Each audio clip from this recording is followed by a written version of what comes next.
میں ایک واقعہ سنا کے اپنی بات ختم کرتا ہوں. لاہور میں ہمارے ایک دوست کا میرے پاس فون آیا.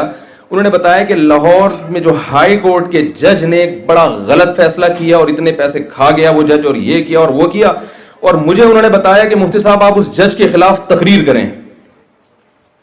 میں نے کہا تاکہ تقریر کے بعد میں کہا ہوں پھر مجھے بھی کچھ پیسے کھلانے پڑیں اس کو.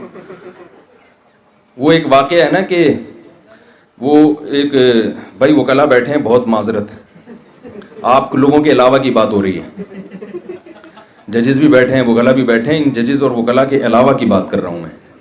وہ ایک موکل نے جج صاحب سے کہا نا کہ وکیل نے جج صاحب سے کہا کہ میرا جو موکل ہے اس کے جو دلائل ہیں وہ قانون کی کتاب کے صفحہ نمبر فلاں پہ ہیں. تو جج صاحب نے وہ بک کھولی تو اس پہ 5,000 کا نوٹ.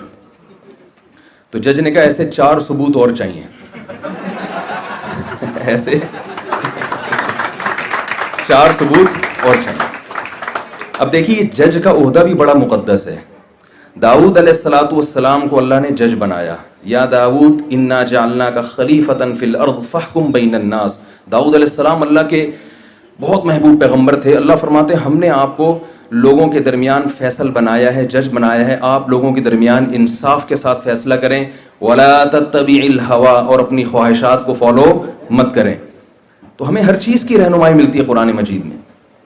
تو یوسف علیہ السلام, ہاں میں یہ عرض کر رہا تھا کہ وہ میرے پاس لاہور سے فون آیا تو وہ کہنے لگے کہ وہ ہائی کورٹ کے جج نے یہ کر دیا وہ کر دیا. میں نے کہا بھائی آپ دیکھو ججوں کو چینج نہیں کر سکتے.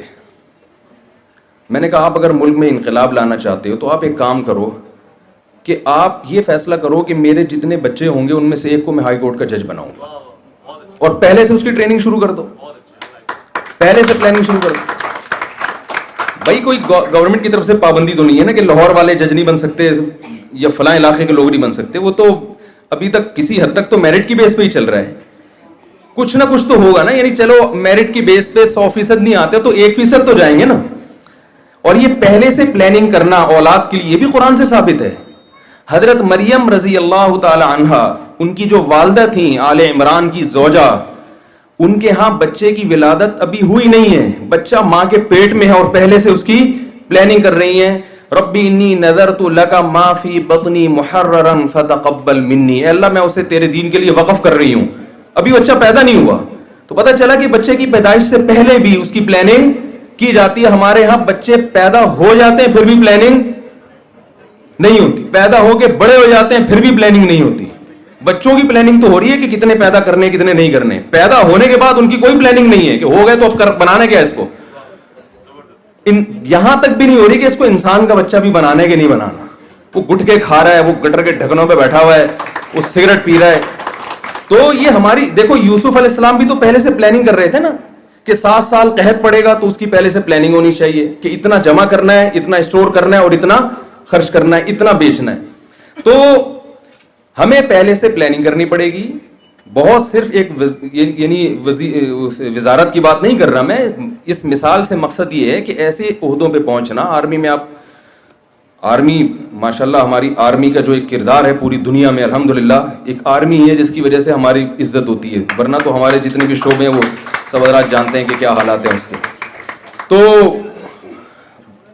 ان تمام عہدوں پہ ہم نے ترقی کر کے جانا ہے اور اس میں کوشش کرنا ہے کہ اپنی آخرت کو سامنے رکھے. ڈاکٹر صاحبان جو نسخے لکھ کے دے رہے ہوتے ہیں بہت ہی معذرت کے ساتھ, وہ سوائے کلینک کے ساتھ جو میڈیکل اسٹور ہوتا ہے اس کے علاوہ اس پوری کائنات میں وہ دوا کہیں نہیں ملتی. میرے تو تجربے ہیں, وہ لکھ کے دیا یہ دوا, میں نے خود تجربہ کیا ہے, وہ صرف اس کلینک کے پڑوس میں جو میڈیکل اسٹور ہوگا نا وہاں مل رہی ہوگی.